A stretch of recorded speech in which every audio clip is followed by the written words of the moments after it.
Arizona is home to more than 200 ghost towns that now serve as popular tourist destinations. Today, we're giving you the top 5, so stay tuned.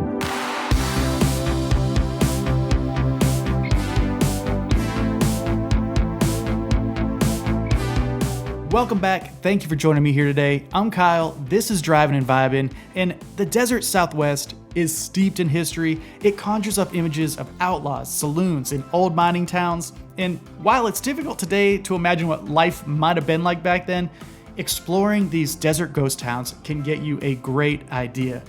Kicking off the list at number 1 is Tombstone, Arizona. Tombstone is one of the most famous ghost towns in the USA, and it's even known as the town Too Tough to Die. It's where the famous gunfight took place at the OK Corral, and it's the former stomping grounds of Wyatt Earp, Doc Holliday, and the Clanton brothers.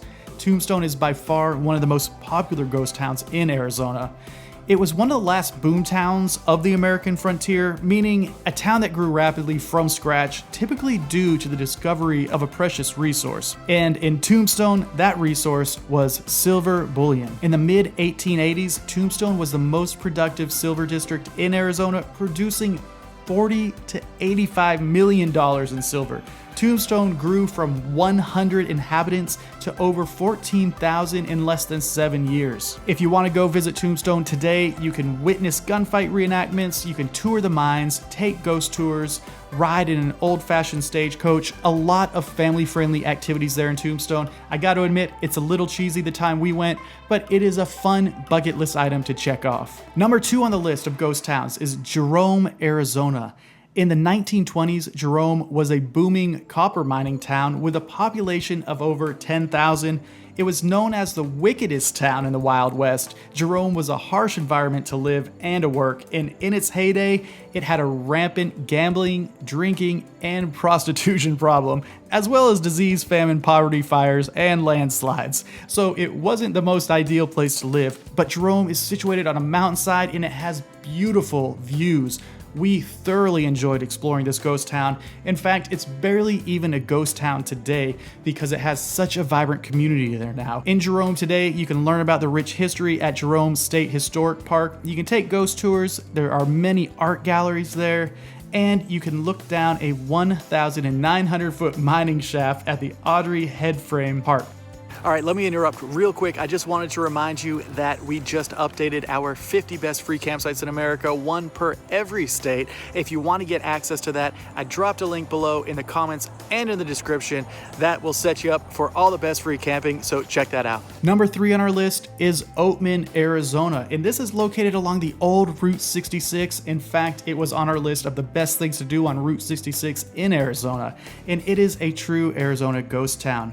From 1863 to 1941, Oatman was a booming gold mine town, being one of the largest gold producers in the American West for a decade. Oatman had a peak population of just over 3,500, although today the town has more wild burrow residents than it does humans. The town was named after Olive Oatman, a young girl that was kidnapped by a Native American tribe while traveling with her family in the area. Olive was later traded to another tribe and eventually released years later. But Oatman, Arizona has a true Wild West vibe with all the wild burros roaming around, even blocking traffic at times. Today, there is an Oatman museum you can visit, Oatman Hotel, also a great place to check out if you're traveling through.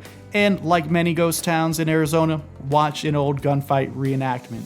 The number 4 ghost town is Bisbee, Arizona. Bisbee is located in southeast Arizona in the Mule Mountains, and in the late 1800s, Bisbee became a very successful mining operation. By the early 1900s, it was the biggest town between St. Louis and San Francisco with a population of 20,000. And today, Bisbee looks like what you would expect a ghost town to look like. The mine is still there. It has a population of around 5,000, but one of the things we love about Bisbee and why we'd recommend anyone travel there is that the art community has grown and thrived, and there are so many art galleries, there are so many wonderful places to eat. It is a small, vibrant town in America now, definitely a must-see in Arizona.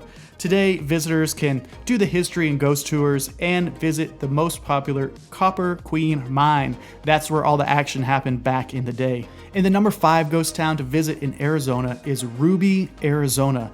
This is located just 4 miles from Mexico. Ruby was once the largest mining camp in southwest Arizona, and it is one of the best preserved ghost towns in Arizona, with 25 intact buildings including the old jail, the schoolhouse, and even old mining equipment. Ruby's mine closed in 1940, and the town was abandoned by the end of 1941. Ruby, Arizona is now on private property, and there's a $15 fee to explore this ghost town, but on the plus side of that, it keeps it very well preserved.